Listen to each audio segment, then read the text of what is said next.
Bienvenue dans Révèle-toi, le podcast qui t'inspire et te donne des clés pour oser vivre la vie qui te ressemble. J'ai une grande joie aujourd'hui d'accueillir Aurore. C'est grâce à elle qu'on est là quelque part. Elle fait partie de cet élan qui est venu pour que je recommence le podcast et puis l'inspiration d'inviter des gens et d'avoir des discussions passionnantes. Merci Aurore déjà pour ça et à ton chat Merci beaucoup. Merci, qui oui, vient de elle répond, c'est très drôle. Merci pour cette invitation, Teresa, c'est avec grand plaisir.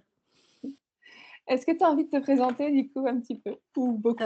Oui, je peux après, me présenter. Voilà, je vais essayer d'être concise, mais globalement, je vais dire que j'accompagne, principalement les femmes, qui sont, voilà, un peu, perdues, qui cherchent un peu leur chemin, justement à retrouver un chemin qui est plus aligné, à incarner pleinement qui elles sont sous toutes leurs, facettes et à se créer justement un quotidien, qui est plus serein, qui est plus aligné avec, leur propre nature, hein. C'est un peu ma ma direction, en tout cas, j'utilise souvent ce terme-là, de réveiller sa nature. C'est d'ailleurs le nom, du podcast auquel je t'avais, reçue là, il y a quelques semaines et aussi le nom de mon programme, phare. Donc ouais, vraiment, c'est ça, moi, dans ma mission, dans ma volonté, parce que bon, je pense qu'on n'a pas qu'une mission, on en a plein. Mais en tout cas, dans mes intentions, c'est vraiment ouais, de semer des graines, chez l'autre. Donc ça, c'est vraiment quelque chose qui me tient à cœur et qui est présent depuis longtemps parce que du coup, je suis, entrepreneur depuis 2012, donc ça va faire 12 ans et à la base, j'étais, praticienne bien-être et j'avais une casquette d'esthéticienne et c'était, je me rappelle à l'époque déjà mon intention de pouvoir accorder aux femmes, un petit temps de pause dans leur quotidien. Donc il y a vraiment cette volonté-là, en fait, ouais, de semer des graines, d'apporter de la douceur, d'apporter de l'écoute parce que je pense que c'est, hyper, hyper important dans notre société. Des fois, on est à 100 000 à l'heure, on n'a pas forcément l'occasion de le faire, de se sentir écouté, entendu. Donc, moi, j'ouvre des espaces dans ce sens et je trouve que c'est très, très précieux. Oui, merci, c'est tellement important. D'accord. Quand on s'est rencontrés, il y a quand même eu une étincelle où il y a eu beaucoup de toi et de moi qui ont résonné ensemble. Du coup, ouais, je suis d'accord avec ce que tu dis. Hem, ouais, on parlait du coup en préparant ce podcast que, de mettre l'accent sur l'effacement à l'affirmation de soi, qui est Oui, vraiment, ton chat s'affirme pendant ce temps-là. ouais, elle fait jamais ça. Là, je sais pas, elle a décidé de se faire entendre. Elle s'affirme aussi, elle. Est-ce que tu veux nous parler pour toi comment, que ce soit dans ta vie, enfin là où tu as envie d'aller, hein, professionnelle, Oui. personnelle, hem, quel a été, ton chemin, comment tu as pu prendre ta place? Comment tu as pu, Oui.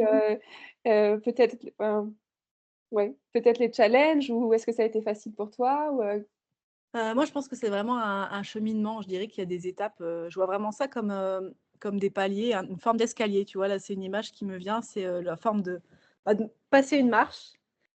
Tu restes un peu sur ta marche, des fois tu peux rester longtemps, des fois tu peux en grimper plusieurs, en même temps et je pense que, ouais, il y a jamais, de but, enfin, on n'a jamais, enfin, pour ma part, je sens que je suis encore en chemin, mais en tout cas, il y a eu depuis ces dernières années énormément d'avancées en ce sens.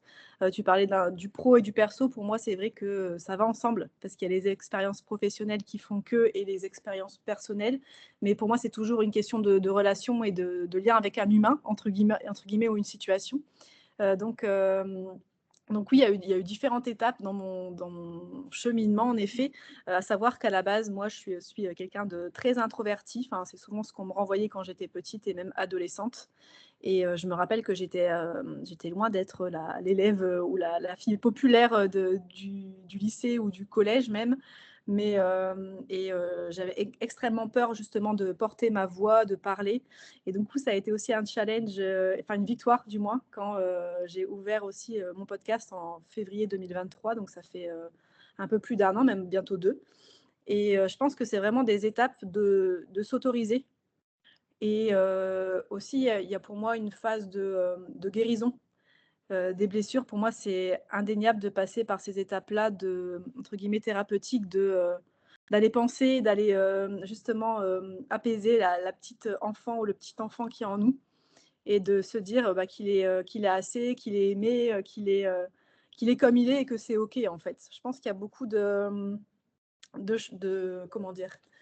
de choses qui peuvent nous faire qu'on va s'effacer, c'est qu'on va se comparer et c'est qu'on va être énormément dans le jugement envers soi aussi. Donc, donc tout ça, c'est pas de l'amour et c'est un chemin de mettre de l'amour, justement, pour soi.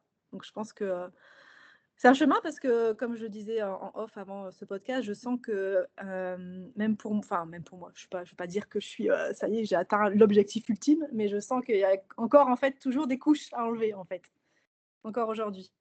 Pourtant le cheminement, ouais, c'était, il a commencé moi j'ai commencé vraiment à travailler sur moi, c'était en 2016, donc ça fait 8 ans maintenant. Du coup, j'ai 2 questions, j'adore ça. Vas-y.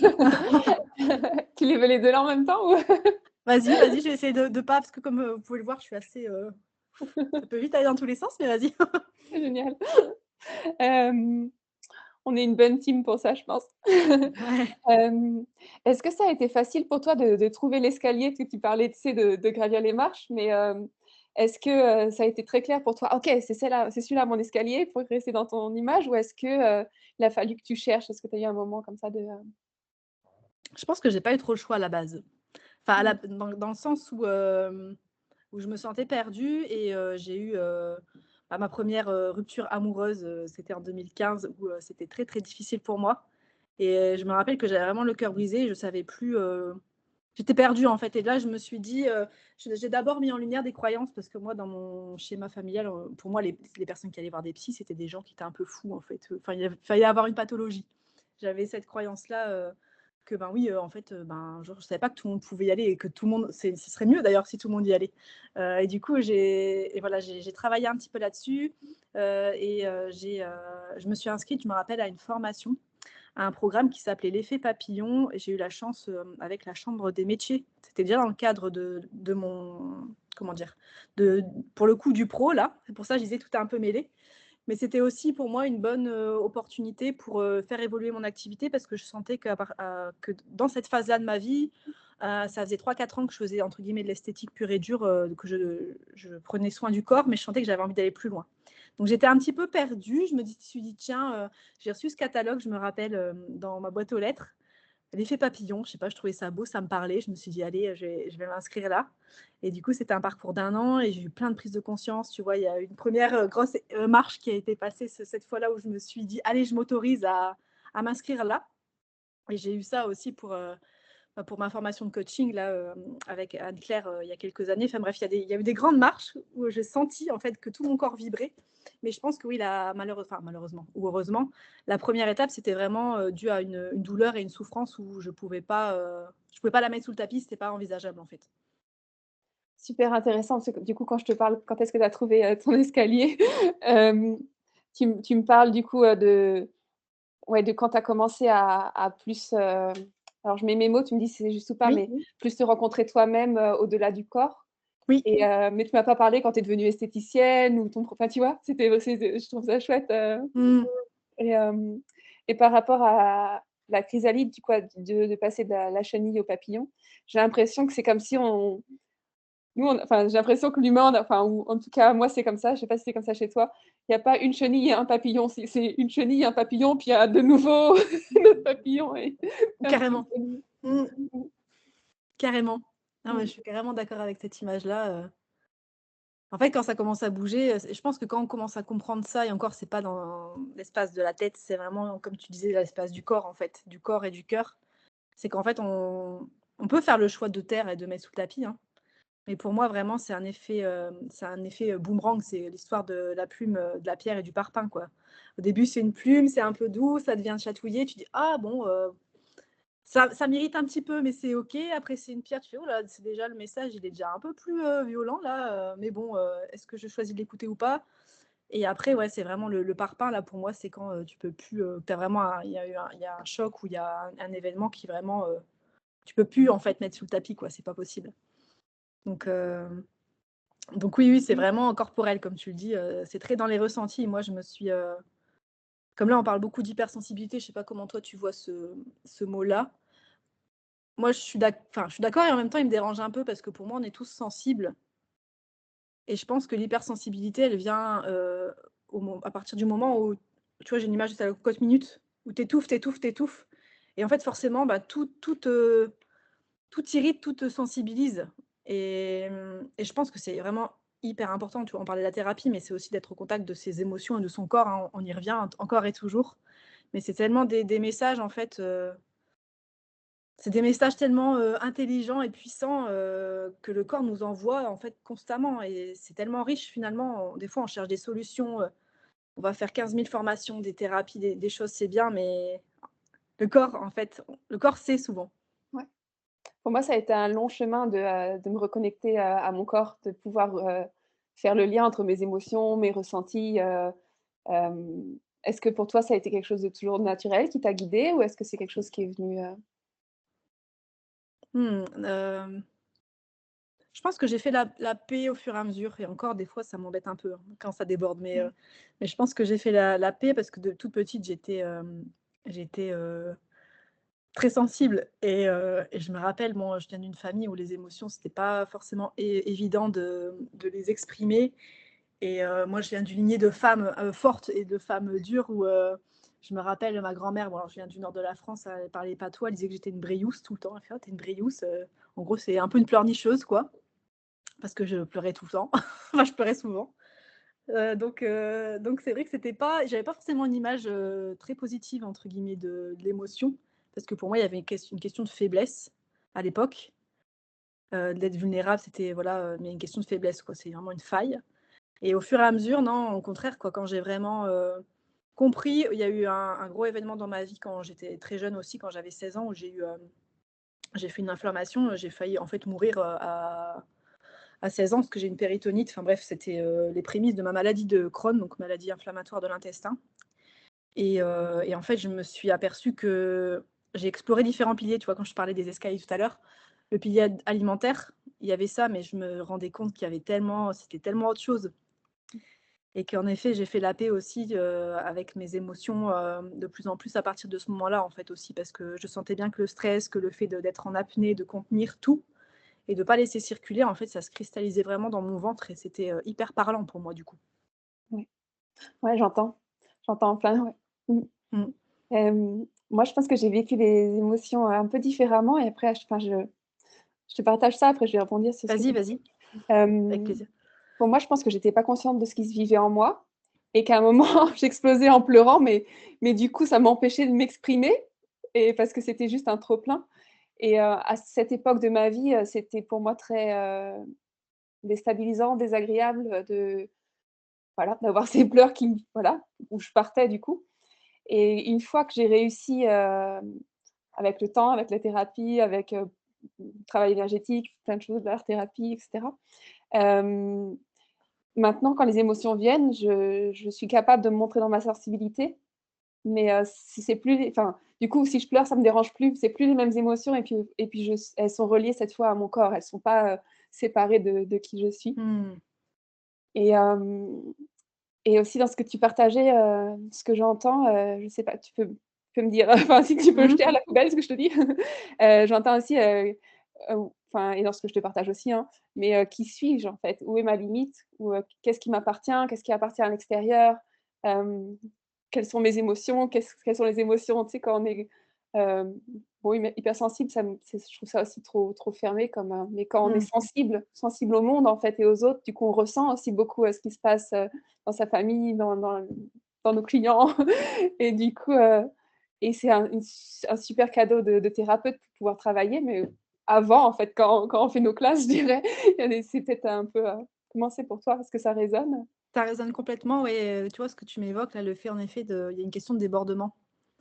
C'est ça, ça m'évoque ça vraiment, en fait, de s'évacuer quand ça vient et en fait, c'est plus entre guillemets, heu, «sain», enfin sain, oui, je sais pas si c'est le bon mot, mais enfin, du moins, c'est plus fluide, c'est plus léger quand on arrive à partir d'un moment à laisser sortir son émotion, et que c'est, un peu canalisé parce que c'est vrai que, quand il y a un trop plein, quand la coupe est «pleine» entre guillemets, ben, forcément, ça sort, c'est un peu le feu d'artifice, ça sort dans tous les sens et je pense que c'est hyper, important, ouais, de se laisser des temps de présence pour ça et des temps de recul et ça peut trouver enfin, ça, je vous invite à vraiment trouver, ce qui vous convient. Ça peut être aller marcher en forêt, ça peut aller, crier dans sa voiture. Moi, je sais qu'à un moment donné, je faisais ça quoi, sur la route, je criais, je chantais, je criais et je pleurais en même temps, mais je sentais que j'avais besoin, en fait, de cet espace-là et je pense que c'est ça aussi, c'est d'apprendre à apprivoiser ça et de pas le et de faire preuve, en fait, encore une fois, de douceur et de se mettre dans un cocon parce que,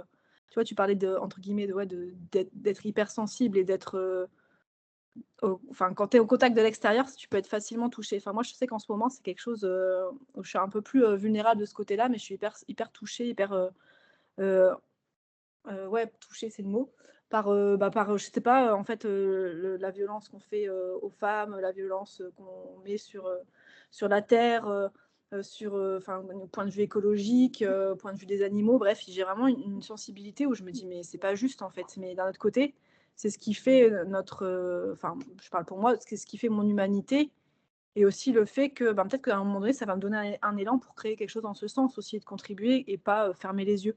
Donc ouais, je pense que c'est un chemin, mais c'est un très beau chemin comment dire? De se renouer à ses émotions et d'apprendre à les apprivoiser, à les laisser sortir et à sortir aussi des histoires qu'on se raconte par rapport à nos émotions. Tu vois? Ce que je te disais tout à l'heure, sur le fait que oui, on est faible quand enfin, c'est ce que je me disais avant, que c'était une faiblesse, que finalement c'était pas si grave, il y avait pire dans la vie, il y a des gens, ils sont dehors, enfin bref, c'est sortir un peu de toutes ces histoires-là. C'est d'avoir de la compassion en effet, enfin, pour les gens qui sont dehors, mais aussi c'est pour la compassion pour soi, de se dire: «Bah, en fait, toi, tu vis quelque chose aussi et l'étouffer, c'est pas la solution». Ouais, j'aime bien le mot, apprivoiser Mmh. et ah ouais, ça me fait parce que du coup, tu parlais, d'injustice et puis c'est vrai que parfois, on a parfois plutôt tendance à réagir. OK, je ressens l'injustice, je vais donner, de l'argent ou je vais faire quelque chose et apprivoiser, le fait de commencer à ressentir et puis c'est un peu comme un animal sauvage, tu vas quand tu apprivoises un lion, tu vas pas tout de suite aller mettre ton bras dans la cage ou ouvrir la cage, Mmh. quoi. Mmh. Si c'est une petite enfin, si c'est un chat, c'est plus simple, tu vas peut-être mais ça dépend aussi, quoi et du coup de regarder, OK, l'émotion, est-ce que c'est un lion? Est-ce que c'est quelque chose d'une petite souris? Et puis, du coup, comment je fais? Est-ce que je peux ouvrir la cage ou est-ce qu'il faut d'abord des étapes avant? Puis est-ce que j'ai besoin de quelqu'un qui va m'aider qui va Oui. m'expliquer comment on fait pour, pour apprivoiser un lion? Et après, quelle richesse de puissance, quoi. Mmh. Mmh. Ouais, tu parles du soutien, c'est hyper important ça aussi, hein, parce que des fois, quand justement on a trop, mis, la cocotte, minute, on a trop fermé, c'est aussi hyper important de ne pas être seul et d'être, accompagné, d'être écouté par une personne, bah, qui a une vraie écoute active, par un thérapeute, mais ça peut être un proche aussi, mais c'est ouais, de se sentir, soutenu, de se sentir épaulé et ça peut être plein de moyens différents et ça, c'est vrai que, ben, c'est à vous de trouver, ce qui est bon pour vous là aujourd'hui, mais en effet, ouais, ça me paraît comment dire? Essentiel en fait, hyper important, ce que tu dis là. Il y a ce que j'ai remarqué, en accompagnant, c'est que souvent on est quand même bien foutu, le corps humain. C'est-à-dire que quand il y a des peurs, quand elles sont trop fortes, ça veut dire: «Oh attention, là il y a peut-être quelque chose, une barrière que, hem, voilà, il y a un lion derrière quoi». Mmh. Du coup peut-être qu'il faut pas que j'y aille toute seule doser quoi, y aller doucement et puis parfois une peur ça enfin, il y a toujours des petites peurs quand on avance, mais savoir les écouter aussi et elles sont souvent là comme, un garde-fou un petit peu, je dirais. Mmh.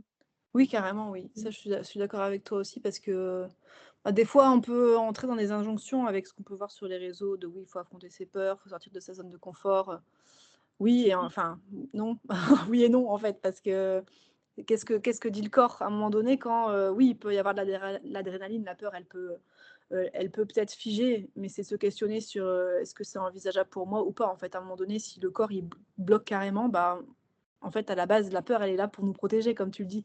Donc, c'est soit, c'est pour, voilà, pour nous mettre en sécurité. Donc, je pense que c'est aussi hyper important d'écouter ça et de peut-être pas vouloir aller trop vite. Il y a peut-être une forme d'impatience des fois, quand on commence à ouvrir ces portes-là, de vouloir aller trop vite et de sauter des étapes. Et je pense qu'encore une fois, là, tu vois, le soutien, la sécurité, l'amour, la douceur, c'est de se faire du bien, de se prendre par la main et pas d'être dans un discours, waouh, j'aimerais bien que ça aille plus vite, je suis pas contente ou oh, ça devrait aller plus vite. Et du coup, on est un peu dans une forme là aussi un peu de violence, d'auto-violence. Donc, euh, donc ça, et ça, c'est le corps, c'est à l'intérieur que ça se passe. Mmh. Ouais, regarder «Ah, j'aimerais bien que ça aille plus vite» pour, comme ouais, se réchauffer au feu de ce moteur, mais pas s'y brûler quoi, garder de la douceur pour soi et puis, ouais et se faire confiance et puis effectivement, il y a plein de conseils, on entend plein de choses Oui, et souvent plein de bonnes choses d'ailleurs, mais c'est pas parce que c'est bien pour nous quoi. Du coup, apprendre à se faire confiance et puis si c'est trop le brouillard, voir comment on peut faire confiance aussi à quelqu'un, ouais. Mmh. Tout à l'heure, plus tôt, j'avais la question de l'amour de soi. Heu, oui, quand j'ai eu mes 2 questions en même temps. oui. Hem, est-ce que toi, comment tu as fait toi justement pour t'apporter cette douceur, pour t'apporter cette patience ou hem Ah bah ça, c'est encore en cours, hein, je m'en rends compte bon, que c'est pas encore, c'est en process. Comment j'ai fait? Bah, du coup, déjà je me suis dit que tout ne dépendait pas de moi. Donc ça, il y a vraiment la question de la responsabilité de se dire: «Bah, en fait, moi, je suis une petite particule parmi tant d'autres». Donc en fait, tout n'est pas ma faute parce qu'il y a au moins un peu une question de culpabilité ou me dire que, je sais pas, si une telle personne me répondait pas, c'est parce que c'était de ma faute. Enfin bref, il y a plein de paramètres différents. Donc c'est déjà prendre, ouais, ses responsabilités par rapport à ça.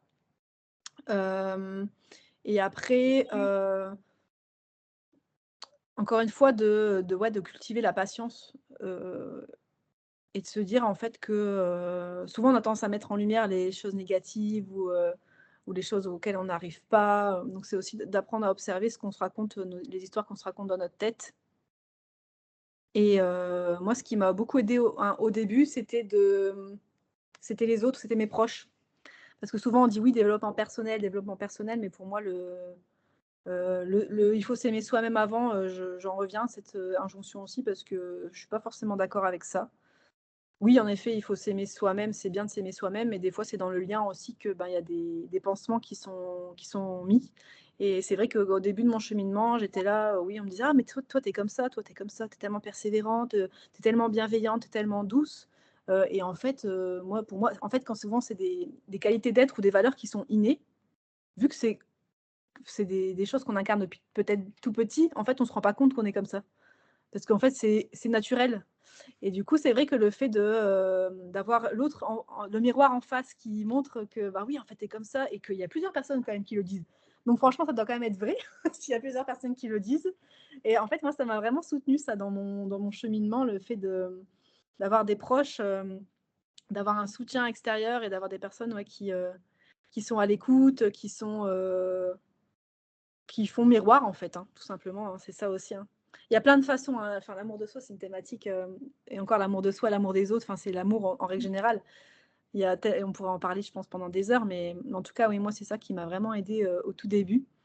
Et là, aujourd'hui, quand je sens que voilà, je sens qu'il y a une forme, moi maintenant je visualise beaucoup. Alors je sais pas comment ça se matérialise pour toi et pour les personnes qui vont nous écouter, mais moi je vois souvent en fait ma petite fille intérieure maintenant, je la ressens beaucoup.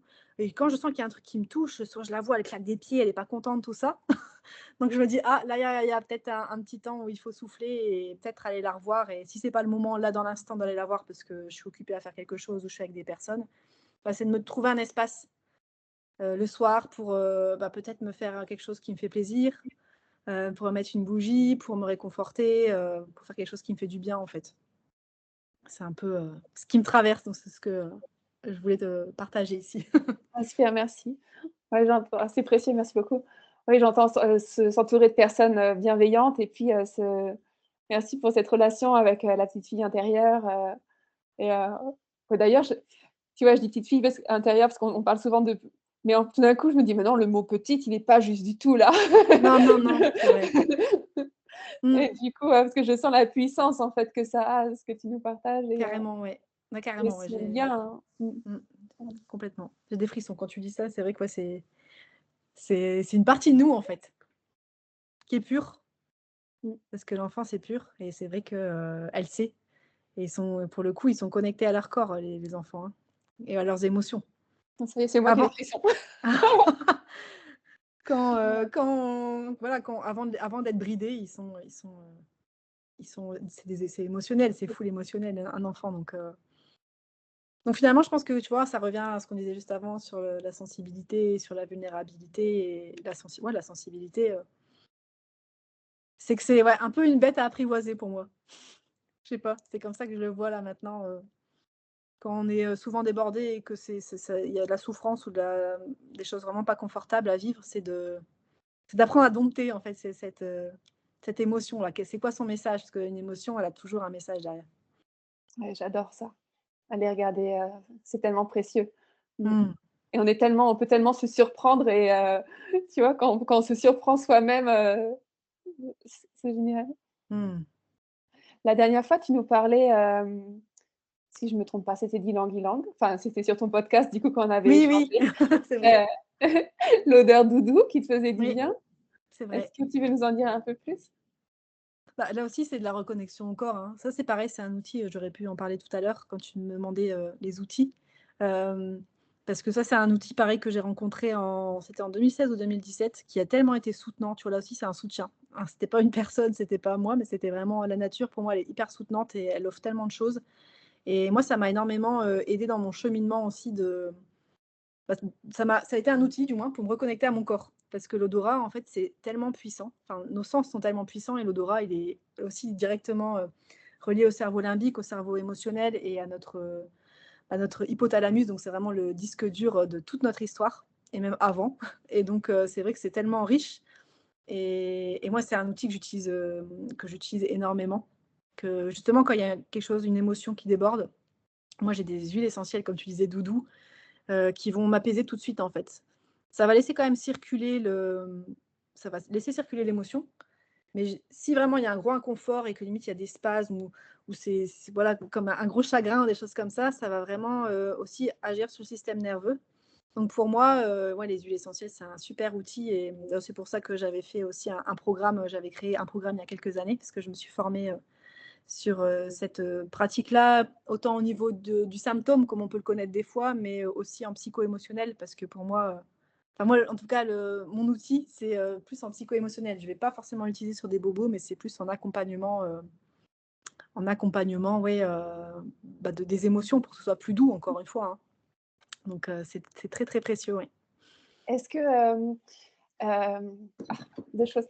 Heu, Moi, souvent, quand je visualise, parfois, justement, c'est l'odeur qui me permet de créer l'image, par exemple. Quand Complètement. je sais que quand j'ai rien, enfin, pas d'image et parfois, il y a un stress qui vient: «Oh, comme ça, j'ai rien, j'ai rien». Je dis: «Non, calme-toi, respire». Mmh.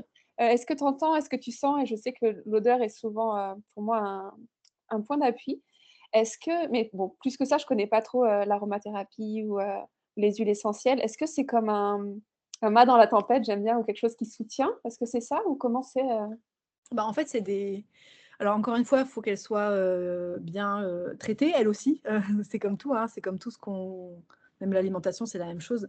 Faut pas qu'elle soit, du coup, traitée avec des produits chimiques et c'est pour ça que moi je prends forcément des produits bio et je fais attention où je vais les chercher.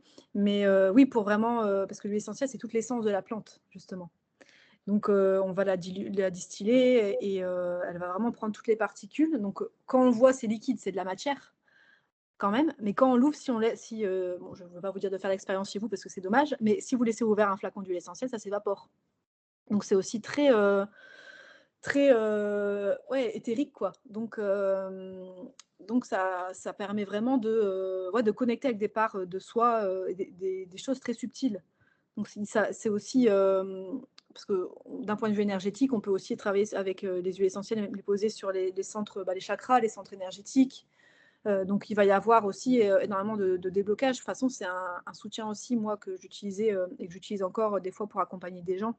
Parce que, en fait, c'est comme si on enlevait les filtres mentaux, des fois, qu'on va se bloquer à des choses et en fait, l'huile essentielle, elle va, comme tu disais, toi, c'est ce que ton expérience, que l'odeur, elle va te ramener une image ou une sensation corporelle ou une couleur et en fait, ça permet de sortir de l'espace du mental, des fois, quand on trouve pas de solution ou que c'est compliqué ou il y a une forme de frustration, ça va vraiment être une forme de soutien et tu parlais ouais, du coup, de soutien de sécurité. Il y a aussi des huiles essentielles très, très terre, très reliées aux chakras racines, du coup, qui peuvent aider, je pense, par exemple à l'encens ou, enfin il y a vraiment en fait, plein d'odeurs qui peuvent aussi nous soutenir dans des moments comme ça et qui peuvent, tu vois, j'ai le mot tempête qui vient, qui peuvent, ouais, apaiser la tempête sur le moment, quoi. J'imagine que c'est chacun du coup qui va trouver bon, il y a peut-être des huiles essentielles, classiques qui fonctionnent pour tout le monde entre guillemets, mais sinon c'est plutôt chacun qui va trouver ou tu que tu aides à trouver c'est ça? Comment ça Ouais, bah, après il y a une sensibilité en effet, c'est comme tout, hein, les outils, il y a une sensibilité, du coup, c'est pas forcément telle huile essentielle pour tel mot, même si, bah, il y a plein de guides et moi, dans le programme que je propose, il y a aussi, en fait, des pistes d'exploration mais j'en mets toujours plein parce qu'en vrai, c'est d'une personne à l'autre.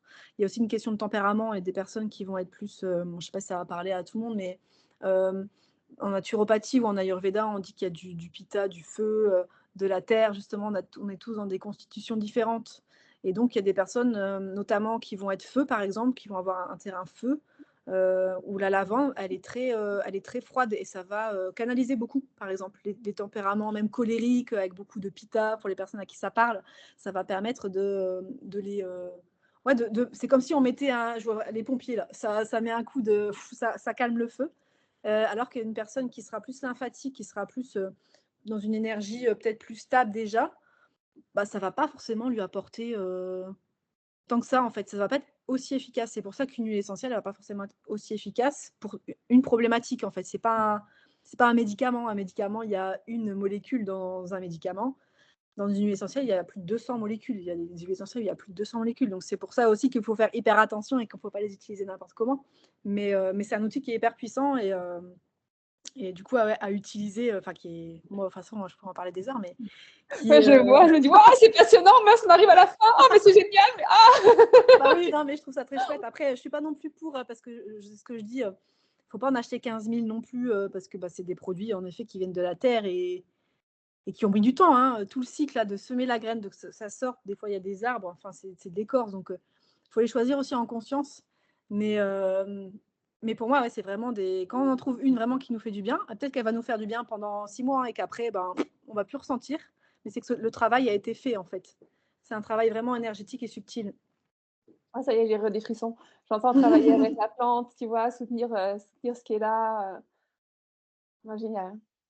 On arrive déjà à la fin. J'ai bu 3 fois 2, c'est un bon signe. Hem, est-ce que, déjà merci pour tout cet échange. Est-ce que tu veux, partager, quelque chose, avant qu'on clôt, notre échange d'aujourd'hui?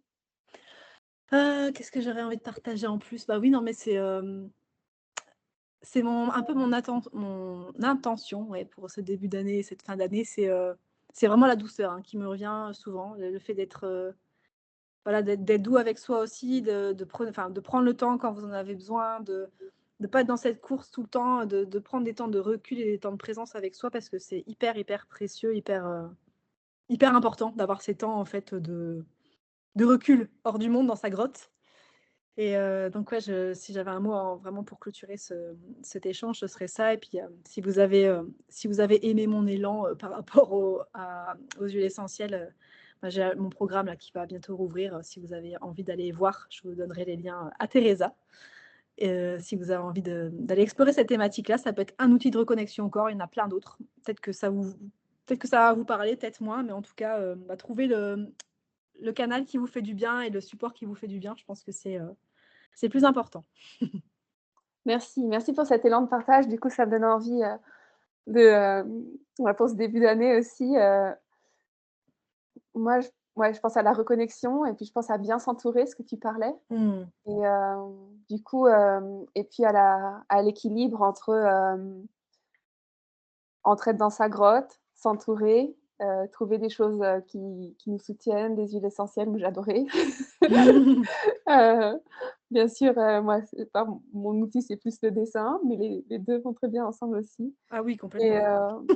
ouais, voilà, bon, on pourrait parler des heures. En tout cas, je vous souhaite, à toi Aurore et puis à tous ceux qui nous écoutent, tout de bon pour ce début d'année.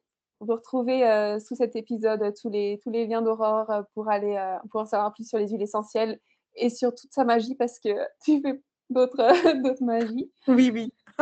Vous retrouvez mes liens aussi en dessous et puis, si vous avez aimé, je vous invite à partager cet épisode, à le liker, à suivre, mon podcast, à aller, comment on dit? Visiter. Visiter, merci. Mmh. Le podcast d'Aurore, on a aussi, discuté ensemble et puis je pense qu'on continuera parce que, c'était un grand plaisir. Merci, Oui, c'est très riche. Merci à toi pour cette invitation, Teresa, en tout cas. Merci avec beaucoup. grand plaisir. Merci. Merci au chat.